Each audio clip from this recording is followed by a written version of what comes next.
दोस्तों, polycystic kidney disease एक common problem है। किडनी फेलियर का एक इम्पॉर्टेंट कारण है और कई बार वो मिस हो जाता है क्योंकि उसके सिम्टम्स बहुत मामूली होते हैं या कम होते हैं। पॉलीसिस्टिक किडनी डिजीज क्या होता है, इसके बारे में आज हम जानकारी लेते हैं पूरी।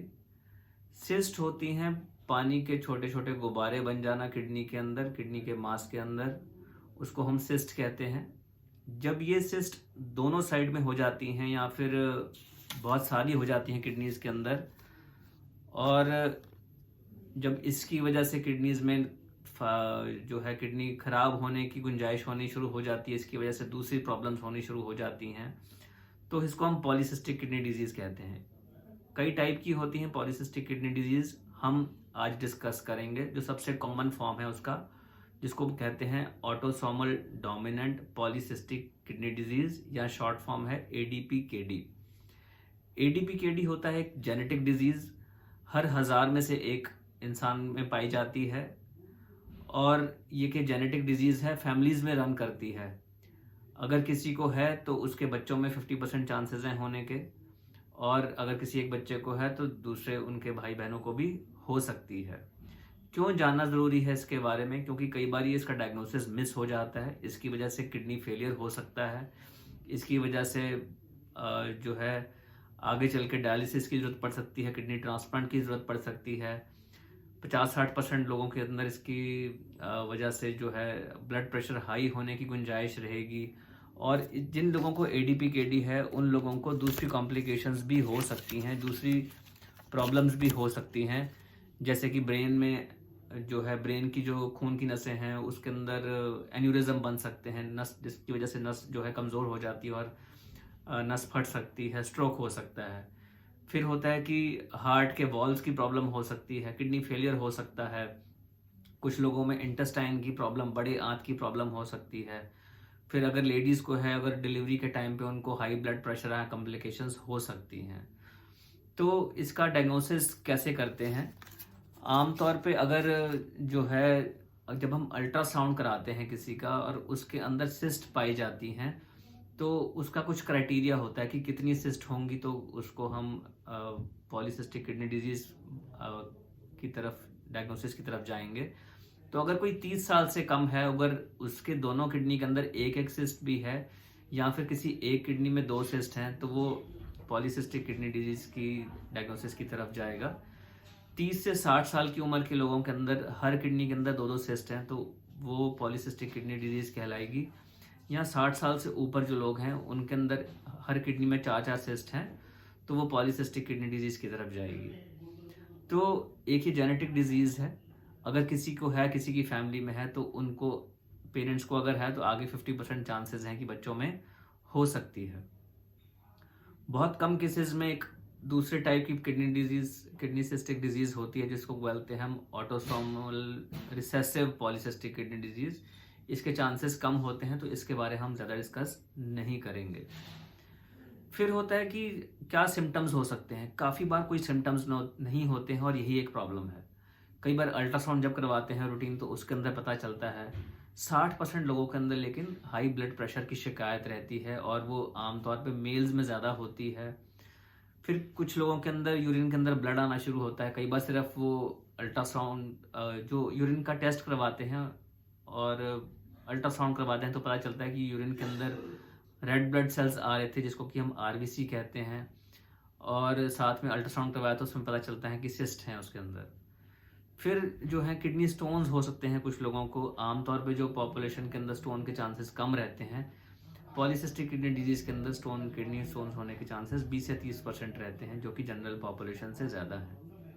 कुछ लोगों के अंदर पॉलीसिस्टिक किडनी डिजीज जो है उसकी वजह से किडनीज इतनी बड़ी हो जाती हैं कि वो पेट फूल जाता है और पेट के अंदर जो है गांठें महसूस होती हैं, और कभी कभी सिस्ट के अंदर कुछ इन्फेक्शन हो गया या सिस्ट के अंदर ब्लीडिंग होगी तो उसकी वजह से फीवर आ सकता है, यूरिन में इन्फेक्शन हो सकती है, ये सब चीज़ें आती हैं। कुछ अनफॉर्चुनेट लोग हैं जिनको सीधा जाके जब किडनी फेलियर हो जाता है तब जाके पता चलता है कि पॉलीसिस्टिक किडनी डिजीज़ है।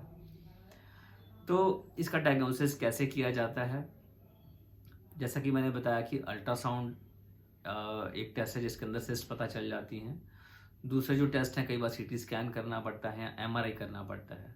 इसके अलावा हाई ब्लड प्रेशर, क्रिएटिनिन अगर बढ़ना शुरू हो गया है, किडनी फंक्शंस अगर कमज़ोर होने शुरू हो गए हैं, क्रिएटिनिन की मात्रा बढ़नी शुरू हो गई है, यूरिन में ब्लड आ रहा है, तो ये सब क्राइटेरिया हैं। अगर कोई फैमिली हिस्ट्री पॉजिटिव है, जिनके अंदर की पेरेंट्स के अंदर किडनी फेलियर की हिस्ट्री थी या उनको किडनीज की प्रॉब्लम रही है, तो ये सब सारे क्राइटेरिया मिला जुला करके हम पॉलीसिस्टिक ADPKD डिजीज़ का हम डायग्नोसिस बनाते हैं।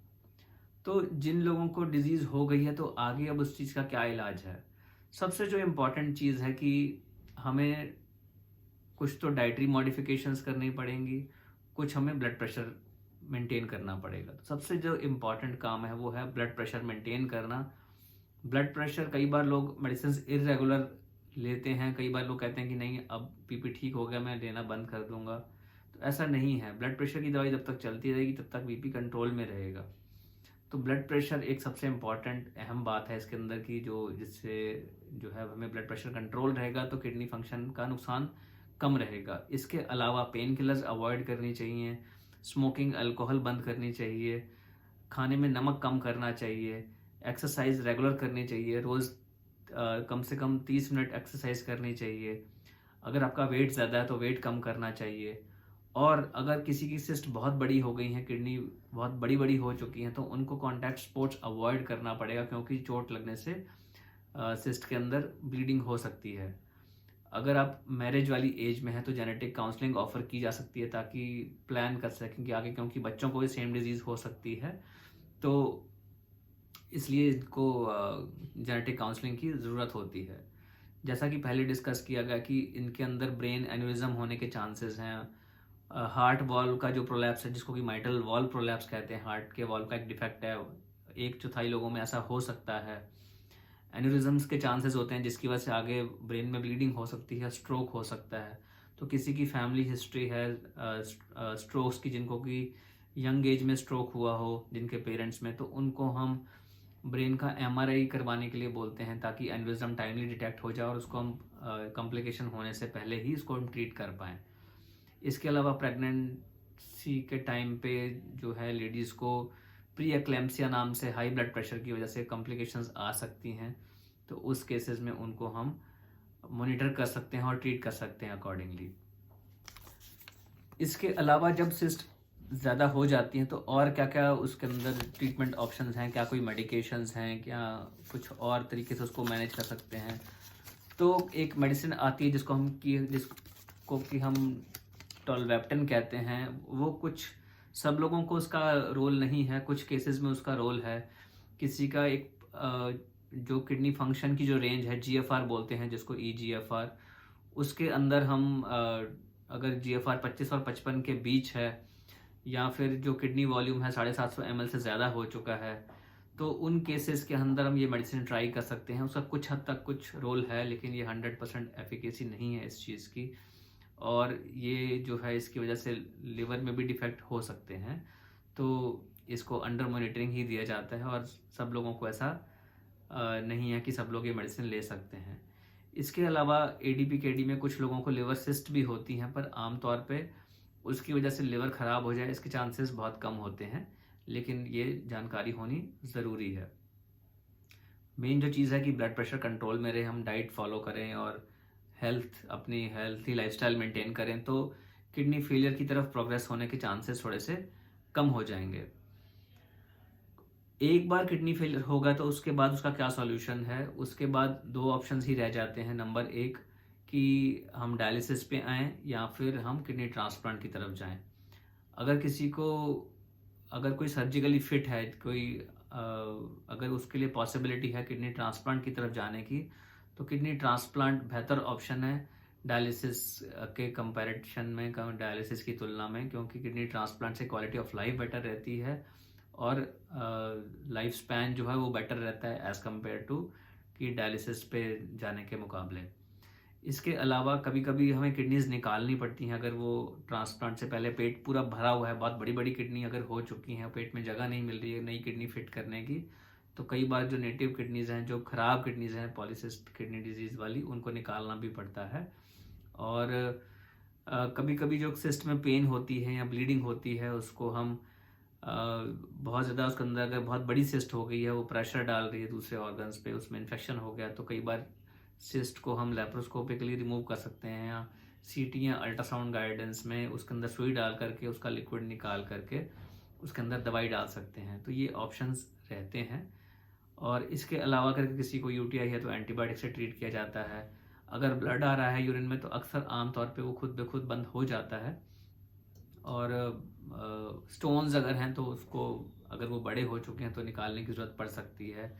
तो ये सब चीज़ें उसके अंदर ट्रीटमेंट करनी पड़ सकती है।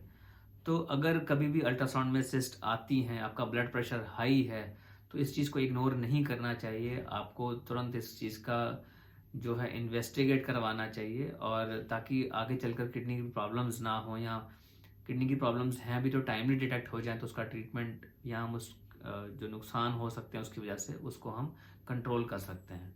दोस्तों, मैं doctor Aman Gupta, urologist, endologist and kidney transplant surgeon, Fortis hospital, Vasant Kunj, नई दिल्ली में।